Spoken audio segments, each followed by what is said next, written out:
Bueno, igual que imperdible la sección que viene a continuación, hoy sí hablamos de crianza. Atentos, padres desobedientes. Está aquí Habemus Psicólogos. ¿Se dice así? No sé, con la venia. Hoy sí, el lunes, hoy sí. Hoy sí. Hoy sí. Es que me equivoqué. Yo Hoy pensaba sí. que venías el lunes y de pronto es que venías Ya el está, pues jueves. pasan estas cosas, yo te perdono. ¿Me perdonas? Te perdono. ¿De verdad? Gracias. Sin problema. ¿Cómo es tan buena Está gente? te queda más relajado, ¿verdad? Bueno, tú dirás. ¿Cómo estás? ¿Bien? Yo bien. Estoy bastante bien y con muchas ganas de hablar de una cosita. Mira para allá, pensaba que habían puesto algo en la tele. No, yo, que dije, escucha de pronto por aquí por el pinganillo un tema y digo, ¿esto qué ha pasado? Pues no era nada, disculpa. Disculpa. Que vengo a hablar de una charla que vamos a hacer el sábado. Pensaba que venías a hablarme del Papa, que lo conocías y querías decir algo. Pues no conocía al Papa. Sí. Lo conocía como cualquiera de vosotros por verlo de la tele. Yo ni siquiera. ¿El Papa Nuevo? ¿Ya lo conocías tú? No, el Papa Nuevo ni idea. Llega el Papa Antiguo. Papa Francisco. Y yo lamento mucho su fallecimiento, Sí, pero la gente ya cuando llega a una edad, lo que pasa, que nacemos, morimos. Es verdad. Entonces, mientras sea en esas circunstancias, que es verdad que parece que lo pasó mal en el último día de su vida con temas respiratorios, pero bueno. Eso es una faena, ¿eh? Es una faena. Porque alguien bueno tiene que pasarlo mal. Sí, pero yo es que ni siquiera pienso en esos términos. ¿Por qué alguien lo tiene que pasar mal en general? Cierto, sí. Si es que estamos hechos, nuestra naturaleza está claro, esto está muy relacionado con el Papa, con el pecado original. Claro. Está ligada al sufrimiento. Es verdad. Nuestra existencia. Por la jodida manzana aquella. Por la manzana, porque no tenía culpa. La serpiente. La culpa de la serpiente. Eso siempre. Bueno, que después perdemos el tiempo y no hablamos de lo que hablamos. Este fin de semana hay un evento muy especial. Hay un evento, muy especial. Un evento guay. Guay. O sea, el nivel de especial, no sé. Ahí tenemos cartel y todo. Hay cartel. Ahí está. Cartel. Adolescencia en el espectro. En el espectro. Es una charla donde vamos a hablar de adolescencia en el espectro autista. Para que no esté hecha a la jerga. En Clínica en Raíz, en la avenida Cabo de Gata, número 66. Ahí está quien da la charla, que es mi colega Raúl, que no ha venido hoy, le hubiera gustado, pero bueno. Raúl Olea. Y un servidor. Y el licenciado García. Es gratis, pero hay un número de plazas limitadas. Claro. ¿Vale? Ya quedan poquitas plazas. Yo diría que queda como en torno a 7, 8. Así que llamad al número que sale en el cartel, 65196 6641, ¿es correcto? ¿Tú lo lees bien? Sí, no, hay peor todavía. Correcto, me dicen que has clavado el bingo. He clavado el número. Entonces, mandar un WhatsApp ahí para decirle, Pilar, es Pilar la chica que lo gestiona. Pilar, ¿cómo estás? Asistir a la charla. Yo ya además que para saludar a Pilar. Sí, vente y saluda a Pilar. No, yo quería escribir. Pilar, ¿cómo estás? Bueno, me puedes saludar. Tú la conoces, estuvieron aquí Pilar y Alicia. Sí. Verdad, Pilar. Entonces vamos a estar allí. La charla va a ser de 10 a 12 y media. No, tomás con calma. Sí. ¿Vale? Sin prisa. Sí, porque en Dédalo que vamos a dedicarnos tiempo. Sí, porque nos gusta hacer las cosas con calma. Primero explicamos ciertas cuestiones teóricas o teórico-prácticas. Sí, algo más explicativo que consideramos que es importante, pero siempre intentamos darle voz a la familia. ¿Y por dónde queréis tirar? Pues es buena pregunta porque vamos a intentar hacerlo como muy transversal. Raúl se va a enfocar en una cosa y en otra. Entonces Raúl se va a enfocar más en, digamos, Raúl tiene mucha experiencia práctica, ¿vale? Yo tengo más experiencia con temas de familia y de gestión emocional, los padres, las madres, y él tiene experiencia con el trabajo de niña autista en edad adolescente, o en todas las edades, pero en edad adolescente especialmente. Entonces, Raúl trabaja mucho la autonomía.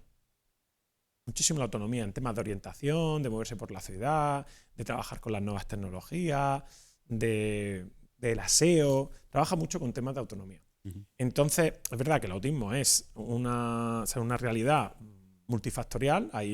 Por eso se representa lo de la pulsera, es por el autismo. Se representa con muchos colores. Mira, no sabía. Se representa con muchos colores porque digamos que el autismo es como una realidad que tiene muchas caras diferentes. Y se puede expresar de muchas maneras diferentes. Entonces es verdad que hay chicos autistas que son completamente funcionales y bueno, pues tienen sus características concretas, su forma de relacionarse con la realidad, que tienen puntos en común entre ellos. Pero luego hay otros chicos con autismo que les cuesta más adaptarse a la realidad que nosotros. Porque hay niveles, hay un tipo más severo, un tipo más... Entonces, Raúl va a dar una parte de la charla, intentar enseñar como tips o trucos, que él sí trabaja mucho en ese ámbito, ¿no? Para poder dar más autonomía a chicos con autismo, pero un poquito más severos, con dificultades más evidentes. Entonces, pues nada, pues le enseña cómo utilizar nuevas tecnologías para el tema de la orientación, cómo trabajar con ellos cuestiones de aseo personal, e incluso si van al colegio, pues la posibilidad de que vayan al colegio ellos solo andando, cositas de esas características. Entonces él va a ir por ese lado.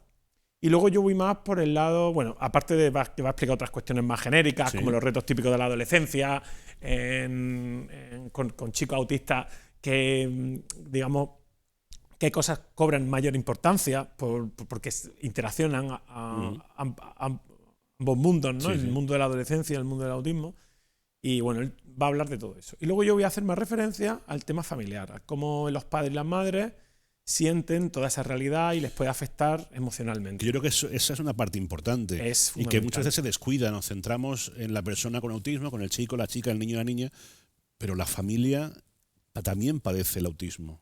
Sí, esa palabra no sería demasiado amable porque no es un padecimiento, lo sé. Pero es complicado muchas veces. Lo sé, no, pero quería referirme a que es difícil. Es complicado. Es difícil, sobre todo en los primeros momentos tiene que ser difícil encajarlo, ¿no? Hay que gestionarlo bien y muchas veces pues es una dificultad. O sea, en general la paternidad y la maternidad es complicado y gestionarla es complicado y precisamente aquí estamos para eso. Vamos, mi labor fundamental es intentar trabajar con padres y con madres para gestionar mejor pues, las típicas dificultades o las piedras o los retos que presentan la crianza. Pero si además añadimos un reto extra, una dificultad extra, que evidentemente lo es, como puede ser una característica de los rasgos autistas y todo lo que conlleva, ¿no? Las características que hacen que se relacionen con el mundo que les rodea de una manera tan específica, pues ese reto no se multiplica, se eleva. Claro. Y entonces las típicas emociones que pueden aparecer en un padre y una madre, pues el miedo, la incertidumbre, que se cumpla o no se cumpla la expectativa, la gestión de la frustración, la impaciencia. Hay una serie de cuestiones que todos los padres y las madres nos vemos enfrentados a ellas, pues en este mundo, en familias con chicos y chicas con autismo, pues es mucho más relevante, ¿no? El tema emocional. Y a mí me gusta mucho enfocarme en ese aspecto, porque generalmente las familias están, y es lo normal, como muy enfocadas en que se trabaje con sus hijos para conseguir superar esos retos y conseguir que se adapten mejor a esta realidad que nos ha tocado vivir a todos, pero que con sus características pues esa adaptación es más complicada. Y entonces hay mucho trabajo de especialistas orientado al menor. Pues temas de trabajo sensorial, psicólogos, pedagogos, logopedas. Hay un montón de campos, digamos, para ayudarle a estos chicos pues, a adaptarse mejor a la realidad. Pero hay muy poco orientado al bienestar, a cómo se siente en la familia, al desahogo. Entonces tú ya sabes que hicimos un grupo precisamente en la clínica en Raíz, en donde se reunían algunos padres y madres, familias, para charlar sobre, bueno, cómo afrontaban ellos su día a día con hijos e hijas con autismo. Y nos pareció muy relevante hacer esta charla porque la adolescencia es una complicación, pues ahora es una complicación añadida y extra a la problemática. Así que me parece que puede ser una charla... cóctel tiene que ser. Sí, es una situación difícil incluso hablar de ella y expresar, pero hay que hacerlo con mucho cariño, con mucho cuidado, ¿vale? Y con muchísimo respeto. Y si no tenemos cuidado, pues podemos utilizar terminología inapropiada, generar malentendidos. Entonces, muchas veces genera situaciones para nosotros, incluso personas que estamos acostumbrados a hablar en estos ámbitos, tenemos que hilar muy fino. Es verdad que en función de la familia, pues hay gente más sensible, menos, pero como la realidad es tan compleja y se está viviendo de una manera tan intensa, nosotros tenemos que tener especial atención a nuestras palabras, porque al final tenemos que comunicar algo. Claro. Y en nuestra comunicación no solo estamos nosotros simplemente que queremos dar un mensaje, sino que tenemos que ser conscientes que detrás de ese mensaje hay personas que están interpretándolo. Y esa interpretación va a estar mediada por su realidad. Y esa realidad es una realidad muy compleja.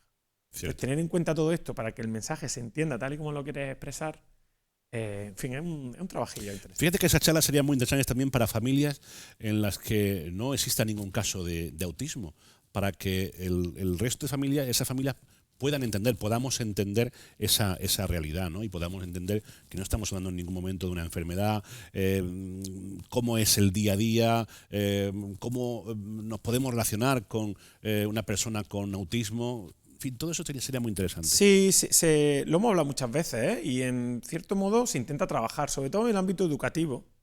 sé que se están haciendo muchos esfuerzos para que, por ejemplo, los compañeros pues también entiendan esa realidad diferente y que de alguna manera acepten pues ese tipo de cuestiones que a lo mejor un niño pequeño le cuesta más entender, oye, ¿por qué este niño se comporta de manera tan diferente al resto? Claro. Y que entienda el porqué, que entienda que no es caprichoso, que es su manera de adaptarse. Y bueno, también los profesores que, yo qué sé, que den salidas a las necesidades tan concretas que tienen niños con ciertas características y no les supongan problemáticos. Pero es verdad que se hace poco trabajo, porque es complicado, de concienciación, digamos, en la familia fuera de esos ámbitos. Pero sería muy interesante el dar charlas hablando de esta cuestión, no orientada a familias que ya la conocen perfectamente, sino otras que no están en contacto con esa realidad. Recordamos, ¿el sábado a qué hora? El sábado a las 10 de la mañana, con tranquilidad, eso es para venir con pausa. Bien. Y estar hasta las 12:01. Entonces, ¿da tiempo para explicar un poquito cuestiones? Una de las cosas que más afectan, o donde a mí me gusta mucho también orientar el tiro respecto a la adolescencia y el autismo, es que, esto lo hemos hablado algunas veces, las etiquetas tienen su función, ¿vale? Y sirven para algo. No, jamás diría yo que son innecesarias, son necesarias, tienen su función. Pero también depende de la etiqueta. Tiene unos riesgos. Sí, me refiero a la etiqueta en estos casos donde estamos diagnosticando de algún tipo de característica. Tú lo has dicho bien, no es una enfermedad, no es un trastorno. Por eso lo de trastorno autista, lo de espectro trastorno autista se está dejando de utilizar. No es un trastorno, es simplemente una manera diferente de funcionar. Evidentemente que la realidad que nos ha tocado vivir, que está diseñada por personas que funcionan de una determinada manera, pues al final, personas que funcionan de manera diferente, pues les cuesta adaptarse. Sí. Es una obviedad. Pero tú nunca llamarías, o sea, digamos, una persona con discapacidad en silla de ruedas. No es una enfermedad. Podría estar en una silla de ruedas derivada de una enfermedad, pero en sí, no tener movilidad de las piernas no es una enfermedad, ni es un trastorno. Es lo que se llama una discapacidad o una diversidad funcional. Pues en este ámbito, la etiqueta, el diagnóstico, tiene su importancia, pero también es una losa. También pesa. Tiene unas consecuencias que son negativas y que hay que aprender a gestionar. Y una de ellas es que genera expectativas. Generalmente expectativas negativas. Negativas en el sentido en el que, de alguna manera, suponemos que hay una limitación en el desarrollo y en lo que puede alcanzar un niño diagnosticado con según grado de autismo, ¿vale? Y bueno, ese miedo, esa reticencia o esa expectativa posiblemente estén parcialmente justificadas, pero algunas veces somos los propios padres los que, debido a esa expectativa, somos los que estamos poniendo el freno. Por ejemplo, mi hijo nunca va a poder ir solo al cole, porque no lo veo capacitado. Porque veo que su manera de funcionar no encaja con claro, ya le estamos poniendo el freno a que pruebe ir solo, a que pueda conseguirlo. Claro. Eso hay que gestionarlo también. Primero porque ese pensamiento se tiene por varias razones. Una, por protección.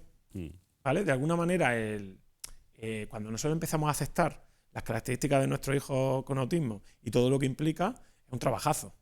Entonces, el aceptar ciertas limitaciones es parte del proceso. Las cosas que se quedan en crisis son incómodas, porque no sabes si van a pasar o no van a pasar. Entonces, tendemos a tener poco crisis. Así que renunciamos por adaptabilidad. Renunciamos a, bueno, pues ya doy por hecho que mi hijo nunca va a hacer según qué cosa. Entonces, luego cuesta mucho trabajo revertir esas suposiciones. Entonces, es otro trabajo. Evidentemente, tenemos que ser conscientes y realistas, pero vamos a intentar no poner ese límite antes de lo que corresponde, por ejemplo. Y luego también, sí, lo que la gente de alrededor espera de esos chicos. Pues que al final somos muy condescendientes, muy paternalistas, porque digamos que el diagnóstico nos justifica pensar que podemos esperar poco de ellos. Angelico, bastante tiene. Justo. Ese tipo de expresión paternalista se utiliza mucho. Y para las familias también. Entonces todo eso lo vamos a trabajar durante la charla. Sábado, 10 de la mañana, ¿la dirección hemos dicho? Avenida Cabo de Gata 66. Sí lo hemos dicho antes. Clínica en Raíz. Clínica en Raíz, lo buscáis en Google. Y lo ponéis en Google Maps y os lleva directamente allí. Y que pongáis el número de teléfono para reservar la plaza. Claro, pues si vaya a llegar y no va a haber sitio, ¿que os sentáis en el suelo? No, tenéis que reservar plaza. Sergio, muchas gracias. Muchas gracias a ti. Hasta la semana que viene.